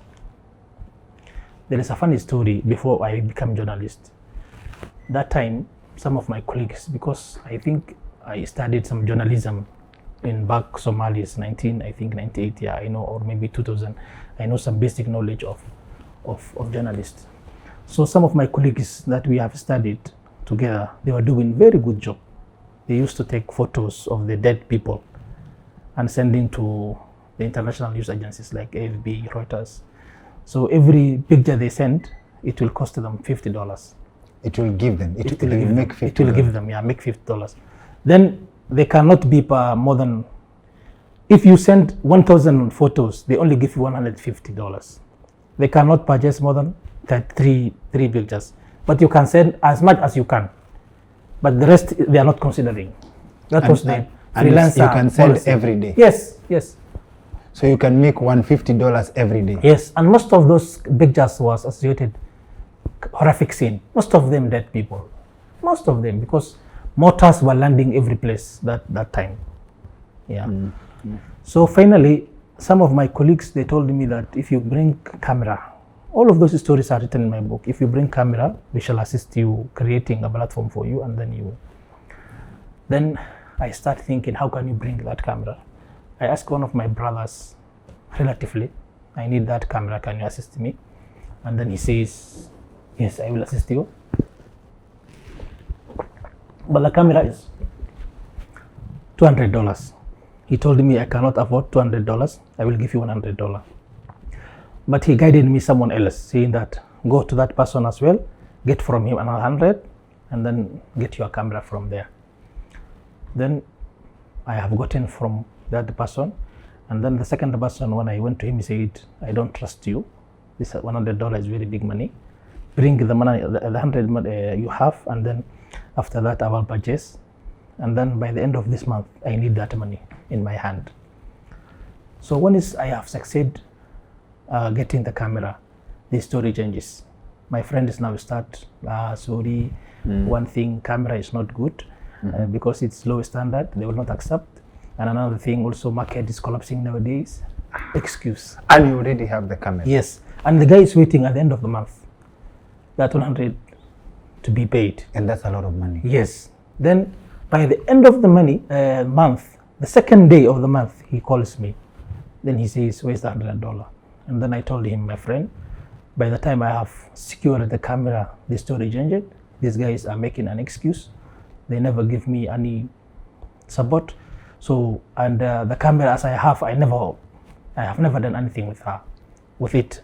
Then he says, he abused me, he insulted me like I'm a con man, very dirty person. Until today, that story reflects in my mind. That guy, the way he abused me that day. Wouldn't you have given him back the camera? Which I have done. I sold it out again. In that process, I have lost $50. I take that $100 to him. You gave it to him. I give it to him, yeah. Later around, after 20 years, maybe, or 15 years, the same guy calls me asking for money. Now he becomes a very broke person. So that's what I'm saying, that no, there is no permanent situation in this world. You gave him the money he was asking No. for? How? You should have. Forgiveness. No, because that story never leaves me in my mind. Yeah. Okay. So now you get a disappointment in terms of the camera. Yes. The opportunity that you are hoping for doesn't materialize. Yes. Yeah. So how does this change how you think, and what do you do next? the hustle never stopped. I was looking for other opportunities. I became a journalist, I have told you. I joined an organization called Shabelle News Agency. Then the first 2 months they trained me. After that they give me a program called Hulashada Shabelle, something like international affairs. I used to talk about the narrative of the global, the dynamics of conflict, politics. Yeah. My salary was $60, 60 monthly. But at least it was meaningful for me. It was something. Yeah. So unfortunately, Kingori, those time, one of the worst period that journalists in Somalia, they used to killed by Al-Shabaab. Every night, almost every day, one journalist was killed. Why? Because of so many reasons. One of them was Al-Shabaab. One of those days they said you cannot broadcast music. You need to stop it at all. So most of the media ignored that. They used to broadcast music, local music or Somali music. That alone gives Al-Shabaab legitimate authority to kill you, because you are working for an organization that denies the authority to be respected. So they will just choose a journalist randomly and then kill them? Randomly, yeah. So one of those nights, my story is written there. Me and the director of the news agency of Al-Shabelle, we were together. At night, it was 8 o'clock, it was very dark. And then he received a call. And then they said, we are so and so and so. We know that you are going this time exactly, and Ali is with you, but we don't have authority to kill you tonight. But in any moment, you are target, you will be killed. They told you they don't have any authority to kill you that night? Yes. What does that mean? Authority, is it a similar case to the grace you get when you land in Yemen, that it is a night that you're not supposed to harm anyone, or they had not received orders? No, it's orders, because for them, one thing they are good in terms of Al-Shabaab structure, they respect hierarchy very well. Yeah. No matter how much you are targeted, if you don't have authority, you cannot do anything, because the person who is killing, nothing to do with the case, because he will just be given an order saying that that's your mission, kill that person. So what is the killing, what's the behind of killing, he doesn't know at all. He doesn't know? He doesn't know. Doesn't care? He doesn't care. He will be called and said so and so, and this is the target, and that's the timing, and the person is there. Go and then finish that person. So after that, were you scared? Really, I was scared. Yeah, we sweat, both of us, almost crying. Stopped talking to each other. But you never leave Somalia? No, I never left Somalia. So later around, I have joined civil servant. I start working with the Ministry of Health, and I become monitor and evaluation officer. And I have nothing to do. I don't have any knowledge of M&E, but survival was what making me like looking for opportunity. I have gotten that job. Then I joined the Ministry of Health. Then, unfortunately, in 2011, one of the biggest atrocity crime happened inside the Ministry of Health, and the stories in my book. 2011, Somalia was having a drought again, drought and famine. Then Turkish government came to the country. So we used to get donation from Malaysia, bilaterally from China, either medicine, food, whatever. So one of these days, where we were, they call it Hargai Sama, one building that owned by the Ministry of Livestock. But by that time, we were 6 ministers in that building. It's very small, Ministry of Foreign Affairs, Health, Education. So we had a very small warehouse where we used to distribute the medicine.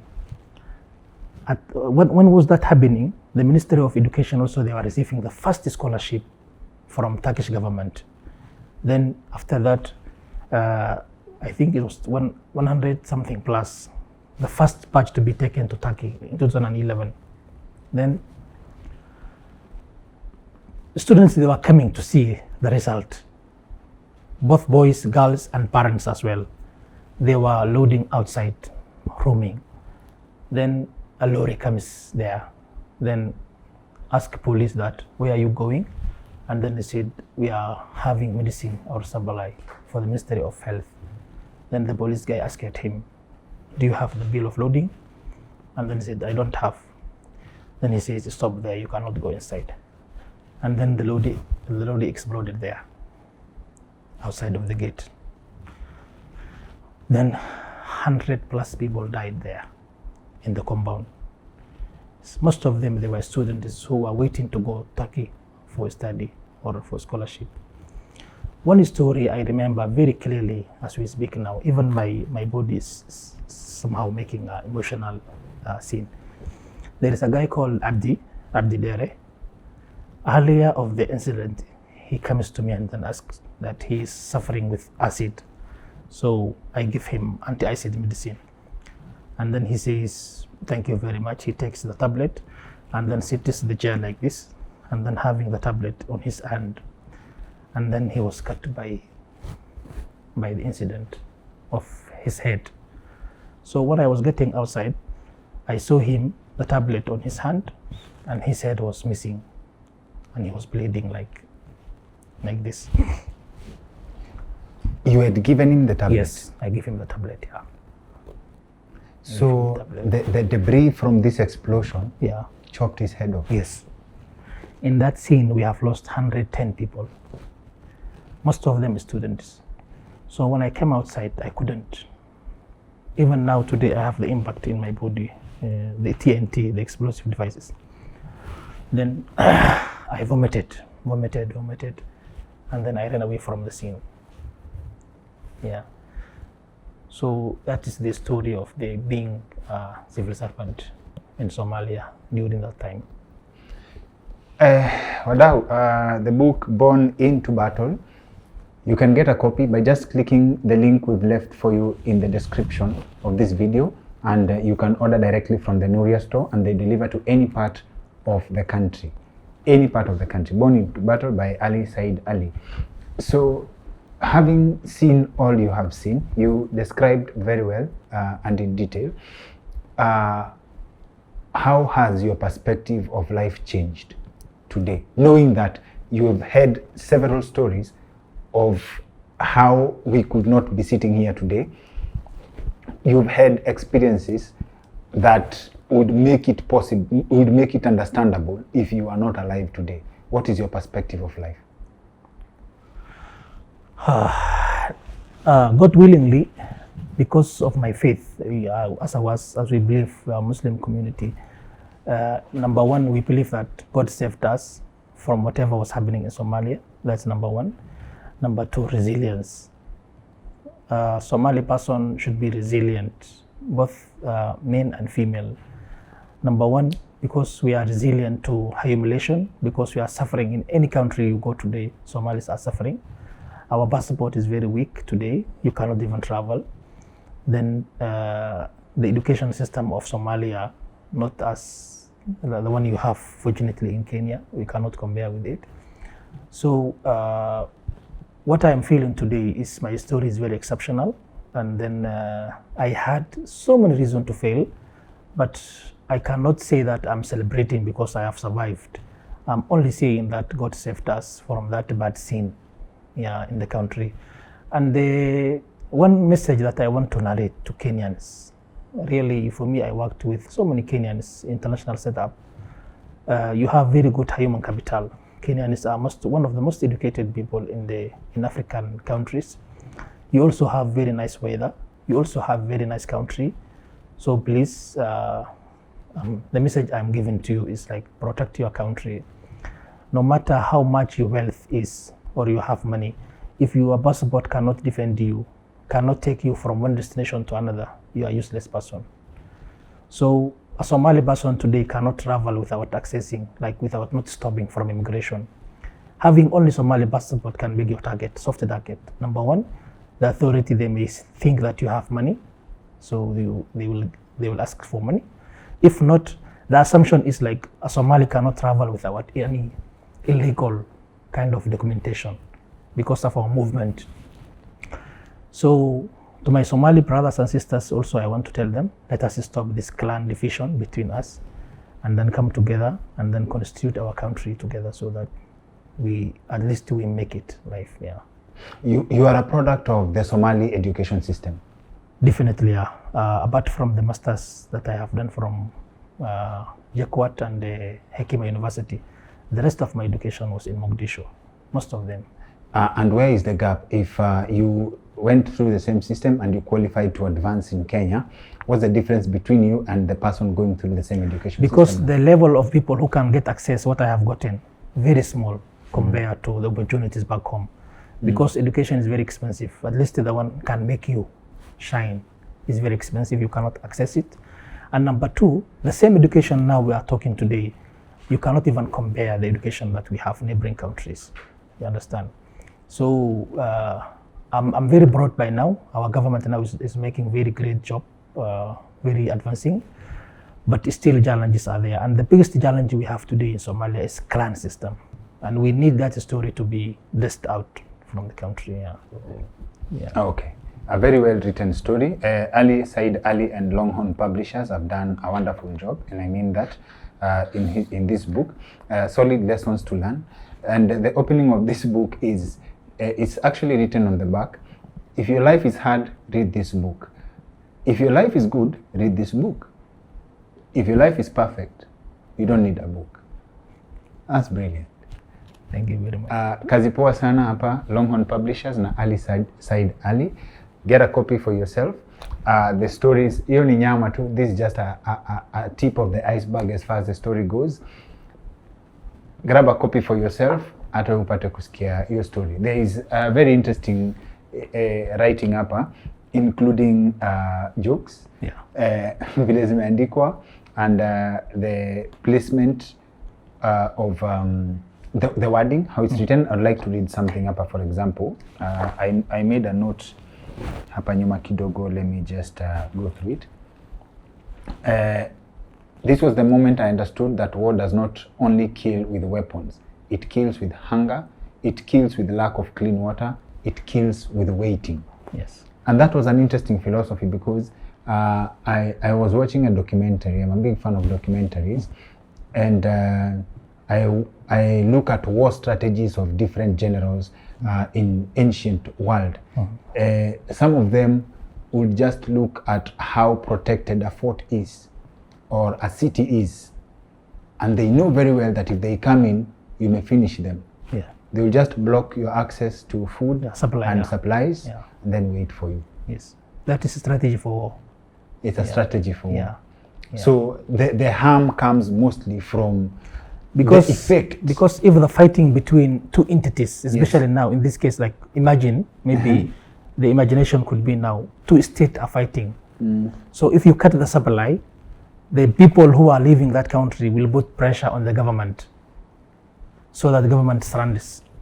That's the first strategy in war. Yes. The other one, because war is very expensive, they don't want to go up for bullet. Every strategy they make to prevent from conflict, like physically, they do it. It's part of the strategy. They call it diplomacy as well. War is also kind of diplomacy, where it's a diplomacy. War is a diplomacy. There's also something else you say that caught my attention. Let me just go back to where I took the note. In Baidoa, roles changed immediately. Adults who once worked in offices now depended on relatives. Fathers who once provided now asked quietly. I took that line very keenly. Fathers who once provided now asked quietly. They now asked quietly. So there's some authority that comes with you having money. There's some authority that comes with when the owner of the money, the owner of the resources calls the shots. But this now war became an equalizer. Yeah. You don't have a voice now. No, you don't, because I remember at least my father. My father used to come to house every day with different car, not because he owned the car, yes, but he was people were giving him to test it because he was having authority of Yes. fuel. Yes. So they were asking his validation. How Yes. do you see my car? Yes. So someone like that today, he's a broke man. Yes. His daughter is very sick. He's dying in front of him. Yes. He don't have even a paracetamol to give it to her. He cannot even feed her. At times, I used to see my father crying in front of us. Yeah, really was crying very badly. So saying that, sorry, this is not out of my hands. What can I do? So war, no matter what happens, please avoid war. Okay. Yeah, please avoid war. Something else that also caught my attention, when this father and son had been captured for killing, the father asked to be killed because his son is young Yes. and his life has just begun. Yes, And then the son says no, yes, he should be killed instead Yeah. because his father is responsible Yes. for his family. yes. Who has a valid argument there? Both of them. Who wins? Respectively, because the father was saying that this is my son. He's a new, he's a fresh, he has a life, but for me, I made my life because Yes, he's yes, almost yes. like an old person. Yes. To the contrary, the boy also was having very valid argument saying that this is my dad, he's responsible of the family. Yes. For me, if you kill me, I will only be one person dies. So both of them, I think they have valid point. But unfortunately, both of them, they were murdered.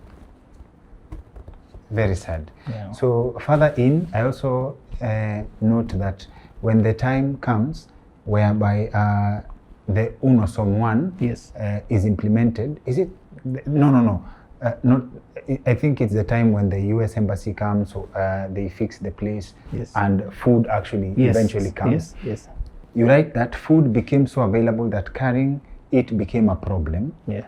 Porters, men who had once fought Yeah. over the chance to carry a single sack of grain, were now refusing work. Yes. Okay, not because they were lazy, but because they were full. Yeah. You know, a human being is very selfish, as I've told you. People, the same people who were starving and dying, in 1 year, all of them, they are full.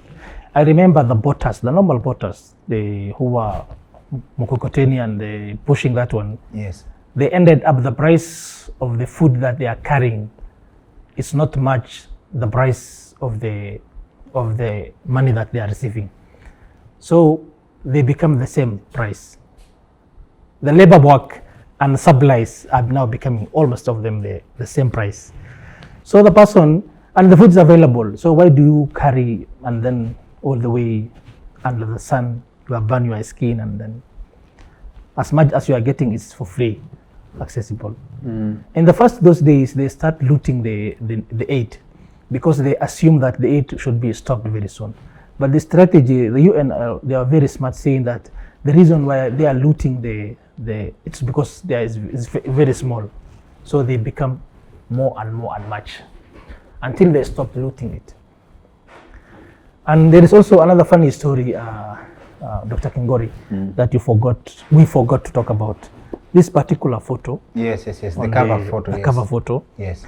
This photo was taken 1998. Two different people. Two different people. Yes.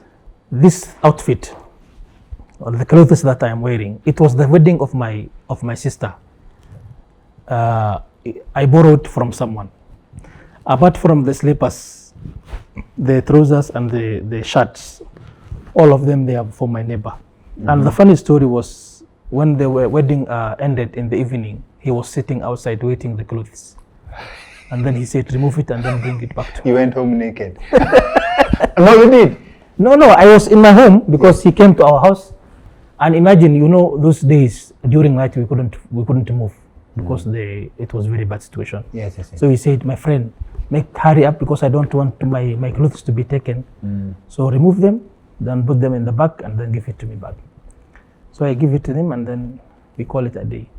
So that same guy today is struggling, losing weight, have much clothes, better, like options. So whichever situation you are, I'm telling you, your situation is not permanent. Yeah, whether bad or good. Oh, yeah. Even if it's could good, go it either will way. go somewhere. Yeah. It can go either way. Yeah. So now, and as we close, let's digress from the story kidogo. Yes. And this is a question I ask on behalf of my fellow Kenyans, Yes. just a representative. Yeah. Kenyans were recently celebrating that, oh, finally it looks like we are gonna be able to date Somali ladies. Like it was, I'm failing to remember what the incident was. Yeah. I'm failing to remember. There was something that happened. I don't know whether it's a decision or some news, and Kenyans were like, finally. It's happening. Yes. It's coming home. You guys are selfish. Yes, men are selfish. But the problem in terms of interaction between other Kenyan communities and the members of the Somali community, of the Kenyan Somali community, is you guys can access the ladies interchangeable, but you guys block the other side. In fact, it even gets violent for Somali guys when they see a lady from the Somali community dating another member of the Kenyan community, another Kenyan. Yes. Other communities rather than Somalis. Yes. Yeah. Let me tell you this, Kingori. It's not because of Kenya or because of Somalia. Normally, a Somali person is very racist. Even if it's like in the US today, if you follow the TikTok, Somalis can tolerate kidogo sana that his sister or maybe his associate families married other communities. No matter if you are black, if you are white, if you have money, if you don't have money, it doesn't matter. It's not only Kenya. Wherever they go, Somalis, they are very sensitive to their daughters and sisters, because I don't know, they are protecting the lineage of the family. Because we had so many stories back home, people who married other communities never prosper back home. Their children have been seen in the field, never become successful. No, because they can't be accepted back. Not that, yeah. So when you say that, most of them, I can see they are talking about Somalis are arrogant, very bright community, so that because they consider them like they are white kind of. It's not like that. It's not only because of Kenya that Somali will not marry you. It's like the pressure that girl, she will get from the family back home. It will make her sacrifice her life. And it will cause depression because they will be cutting off automatically all of the family. Oh, it's a choice between her family and her family. Husband. And later on, this luxury, the need is like sometimes the first need that you love your husband, boyfriend. That one may stay 4 or 5 years. But after that, the story start hitting you. Nobody will call you. Nobody will ask you some support. Nobody will give you support. Then definitely one day or another you start abusing each other between you and your husband. So who will become mediating? You don't have a support system. You don't have, And one other thing, that Somalis are very famous. We don't have insurance company. The only insurance I have is my community today. So if I go broke, I'm going to them. Either they will give me, they will borrow me. So I don't have insurance. My insurance is my family, especially my children or my brothers and sisters.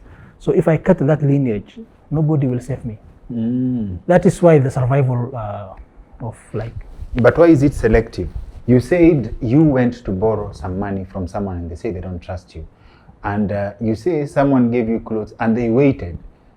End of the wedding. I wonder if you had peace during the wedding. You couldn't even sit down, I'm sure, right? Where is this spirit when it's Somali? At times we have seen, Dr. Kingori, really, I'm not lying, the food of the wedding being looted by the militia. And people are sitting there waiting to eat. But a whole car will come, armed. They will take Sofria, all of it. And go with it. So does the wedding end, or you'll make other plans? No plan. It will be wedding without food. No food will be provided. That happens. It happens. I have seen it, a lot of them. Yeah. It's already cooked, and they know. Yes. The militia, when they are too lazy to cook, they look for a wedding. Not even lazy. That's an opportunity. It's not available all the day. And that food is very delicious because it's a goat meat, and Somali goat meat is one of the most delicious goat in the world. Yeah. So it's an opportunity. They want to grab that sofria, and then they distribute it among themselves. I've remembered. There's an episode we did here. Simekwambia, in the history books, I see Somalis, for the Kenyan Somalis, they've been in Kenya. But by the time the colonialists come, the profile of the Somali community is there in Kenya, right? Yeah. So I think the petition is from other Kenyan communities is, if Somalis, there's been cases of discrimination. Yeah. Some people who feel like Somalis don't belong here because kuna others who migrate from Somalia into Kenya. Yeah. But the Kenyan Somalis, watu wanasema, be Kenyan like everyone else. They stopped blocking people from getting in. You know, Kingori, one problem we have, and that one we accepted, all of us. Somalis, the biggest problem we have today is identity crisis. Identity crisis. And the other problem we have is like my document, my passport, Somali passport, is not that widely recognized passport in the world globally. So a Somali is looking for any opportunity to grab any passport from neighboring country. It's not because he wanted to do illegal immigration or illegal document, but he knows the suffering that behind the carrying Somali passport. You understand? So for them, most of them, they have big money, millions of dollars. They are business people. They couldn't even go to China because they will not be given visa. They couldn't even go to UAE, Emirates, because of visa. So that is why it is like going to Kenya, going to Uganda, going to Sudan, going to Djibouti, going to Ethiopia to get access to the global. And then the other opportunity, other people they have gotten, the people we have in Western countries like America and US, because they have very strong passport, they can move. So those one also, they have infiltrated us saying that, please go and make some other documents rather than Somali documents. So what that costs, so the Kenyans, they will say Somalis, they are not from Kenya, they are from Somalia. And unfortunately, there is no distinction between Somali community from Kenya and Somali community from Somalia. Both of them, they speak Somali, same language. They learn each to other, they intermarry between one. And most of the business people also, they are from Somalis in this country. Because, you know, the suffering makes you to be resilient and bring in so many ideas. Me and you, maybe if we are the same age, but you come from very soft background, you cannot conquer with me. With all of this suffering I went through. Hunger is a good motivator. It's a good motivation, yeah, good lesson. But do you saw how fast people forget that they were hungry the other time? That's a human nature. Definitely, that's a human nature. Yeah. Oh, so it depends on how you process hunger. There are people who forget they were hungry very fast. Yeah, there are people who never forget. Yeah, never forget, yeah. Like now, if they tell you the story of the owner of the BBS Mall, for example, this story is very deteriorating. He was very broke man, very hungry, so he make this now. But he's very good person. He supports broke people. I never met him. I don't know him. Especially now, President Ruto, when he talks about his background, he used to sell eggs and chicken, and today he's the head of the state.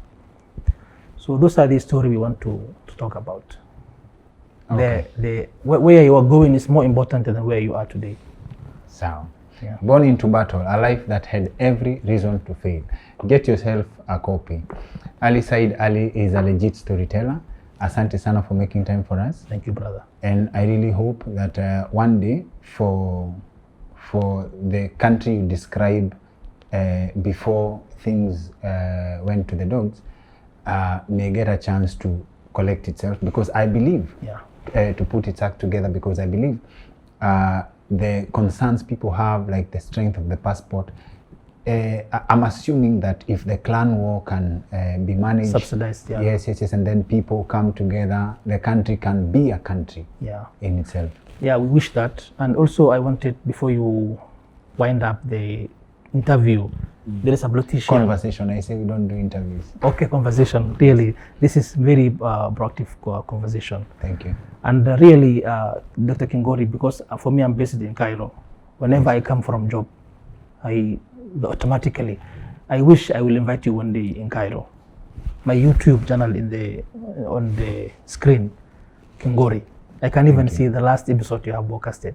Thank you. So maybe God loves me. Before I was writing this story, you were in my mind really. No other podcast ever come to my mind. That Because is high praise. I can see some rumor, some humanity in you. Understand? Thank you. So, and also I wanted also to say hi from this place. There is a politician that I really admire in this country. His name is Moses Wetangula. I never met him. I don't know, but I always watch his documentary, his interview. He's very organized, very polite person. So I wish I'll meet one day and then give him one copy of my book so that he reads my story. That's an interesting choice of a politician. Yeah. I don't know if my opinion of him has changed, but we had a show with him a very long time ago when I was at Nation. This is actually possibly over 6, 7, 8 years ago. And he's the one politician who was on our show who used to send me a message every festive season. And I think people who know him probably know he does that. But then again, when you meet other people who have a different opinion of him, so I don't know, but that's an interesting thing. Yeah. People have so many opinions. If you ask someone now on you, there will people who will avoid you. Yeah. Definitely for me, I will love to associate with you so many times. So that's the nature of a human being. You cannot convince all of them to love you. Thank you, Yeah. Ali Said. Thank you, brother. Karibu sana, and thank you for making time. Thank you for very it. much. Thank you. Aye.